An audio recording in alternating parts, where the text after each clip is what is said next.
told myself I wouldn't cry. I'm not gonna be like that. It's only like your second video on YouTube. You have no business crying, girl. Stop it. Stop it. Welcome back to my channel. So I typically outline all of my videos just because I have really bad ADD and I can definitely get off track a whole lot. But with this video in particular, I did not want to make an outline for. I started talking about this and kind of planning an outline. I had to stop myself just because I don't want anything to look scripted or anything like that. Like, I just want to put it out there and let you guys be the judgment of it. So we're gonna dive on into this. Let's get to it. My name is Jordan, and this is my life.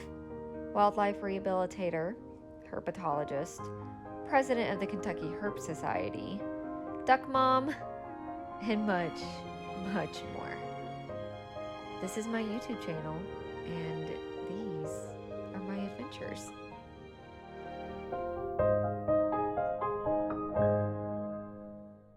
On my Instagram, I have a highlight designated to Goliath. However, I've never actually taken the time to sit down and make a video about him or talk about him. Like, yeah, there's pictures and videos of us together, and I'll add those in here, but I haven't taken the time to actually just talk about him and talk about the importance that he played in my life. What's so crazy about this is, like, yeah, I was just an animal or just a lizard or whatever, but what he did was cause an uproar.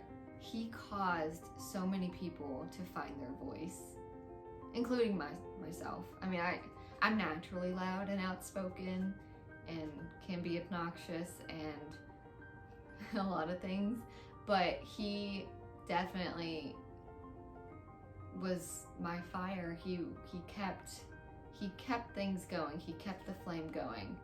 It's just crazy to think that an animal impacted not only my life, but a bunch of people's lives and saved so many animals. I want to talk about him. I want to talk about the importance he played and why I talk about him a lot and I keep him with me, because yeah, this is his skin right here. So who is Goliath? Goliath was a 7.5 foot long, 7-year-old male Asian water monitor. Have you ever seen an animal either at a reptile show, online, or maybe at a pet store or something, and you just saw that animal and you were like, we're gonna be best friends? Whenever I saw him for the first time, I just knew. I knew we were gonna change each other's lives. And when I say that he was my best friend, like, seriously, he really was. But a little bit of backstory, and this plays into a future video I will do as well. I will go into more detail later in a different video.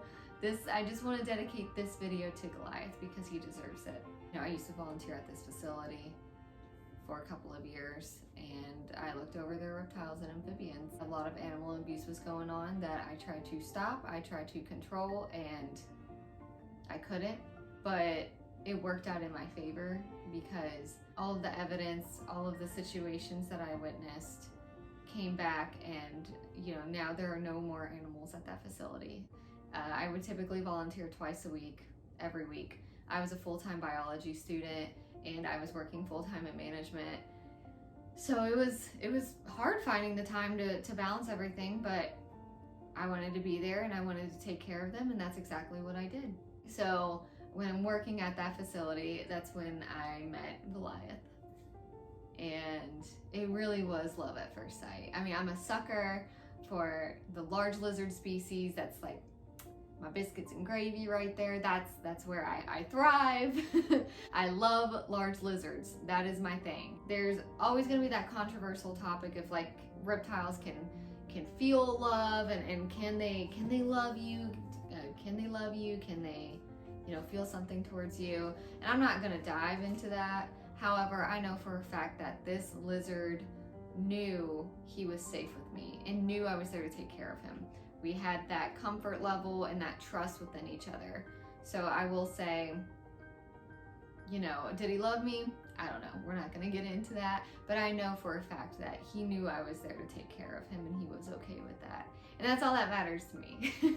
Goliath was the type of lizard who he knew his name. He knew he could recognize certain people. He was just so funny. He was stubborn.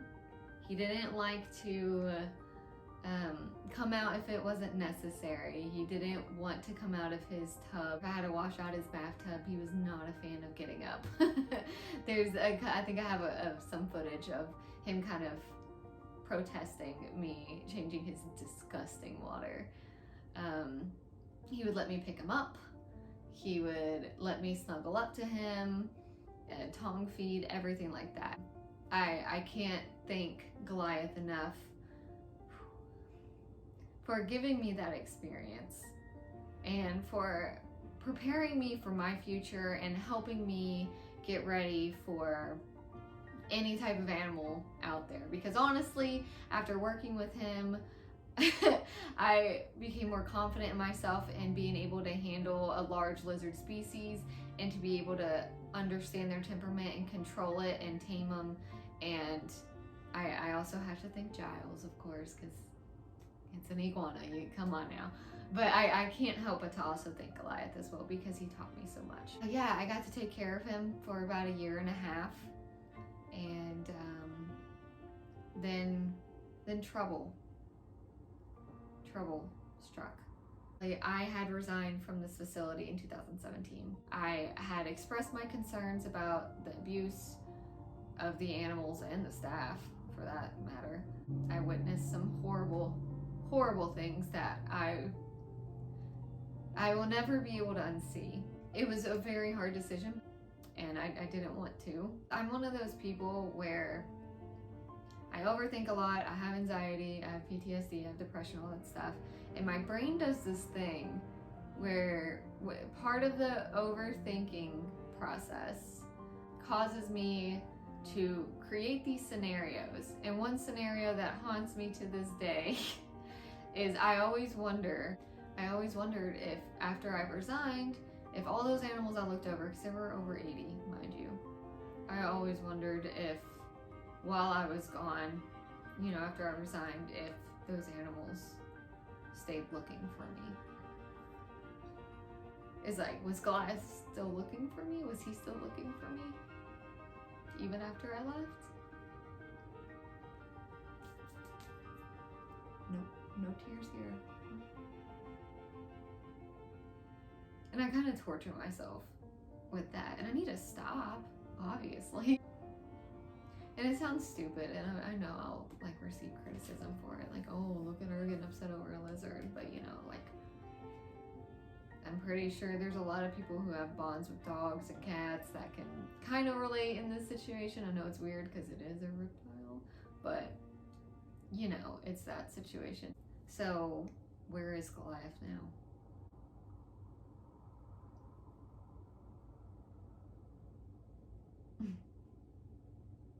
You know, what's so crazy about this whole thing is that it is 100% preventable. There's no excuse. And I'm going to try to explain this without diving too much into it, but with this video in particular, I'm trying to keep the perpetrator, trying to keep his name out of it as much as possible. There's enough footage about him right now, and I don't have any issues in the future kind of talking about it, but I really just want to talk about Goliath, and I want to celebrate his life and just keep doing him justice. So I'm going to say his doofus's name. Not even going to go there right now. It's in between November of 2018 to possibly February or March of 2019 when this happened. The owner of this facility, which doesn't exist anymore, mind you, he was transporting animals from his facility to a facility in Oklahoma. He loaded up a bunch of animals in the back of like a box truck type trailer. We call it the trailer of death, if that says anything at all. So he put all these animals in there, and They were all in like little crates and stuff, and he had a generator. And it takes, I know I pulled it up on maps to get from one location to the other, easily, I think 12 to 15 hours. But that's not including stopping to get gas and food and maybe sleeping and whatever. So we don't know how long the commute actually was. Basically, the generator stopped working in the middle of the winter, in the middle of traveling. And it caused almost all of those animals to hemorrhage. And one of those animals was Goliath.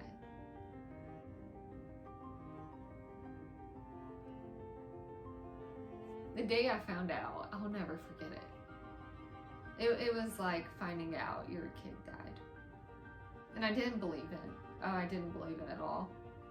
And then I spoke with the recipient in Oklahoma who was there and, you know, opened the trailer and saw. And as soon as I found that out, I stopped being quiet. I reported what I needed to report back in 2017. I reported everything. And then I was told, like, okay, keep it on the down low. Like, we're gonna try to work and stuff, just like keep it on the down low. And I said, okay. And then as soon as I found out that Goliath was killed, I decided to not be quiet anymore. And that starts the whole whistleblower story and the whole Tiger King stuff and a partridge in a pear tree. Goliath was the reason that I really respectfully went balls to the wall and just started sharing my experience and exposing the truth, because that's what it is. It's the truth. And I don't have any reason to lie. The only thing I gained was that the facility was shut down and that person is no longer to own any animals. It was never about like ruining somebody's life, even though he ruined so many animals' lives. It was never about that. It was about being the voice for Goliath and being the voice of every animal I watched suffer and get killed and get neglected, and there was nothing I could do about it, no matter how much I tried. And that's why we stayed on this case. And I don't regret it for 1 minute, because I know my buddy. Stop. Jordan, pull yourself together. I know that my buddy was with me every step of the way. And that sounds so cheesy, but I know that it's true. So that is the story of Goliath. I just felt like he deserved to have his own video dedicated to him. And I love him. And I miss him. And I will always be his voice. And I will always tell people about him. And, you know, one day I'll have my own Goliath that I'll be able to share with you guys. And I can't wait for that. I hope that I didn't make you cry, because that wasn't my intention. But if you did, hey. But I hope this also kind of gives you a little bit of inspiration to speak up when you need to. Do not get scared away. Do not lose focus. Stay on it, because we wouldn't be where we are today. Yeah, if you have any questions, you can either comment down below, or you can shoot me a message through Instagram or my email, things like that. I don't have any issues explaining some more. Like, subscribe, all of that fun stuff. Until we meet again. Bye!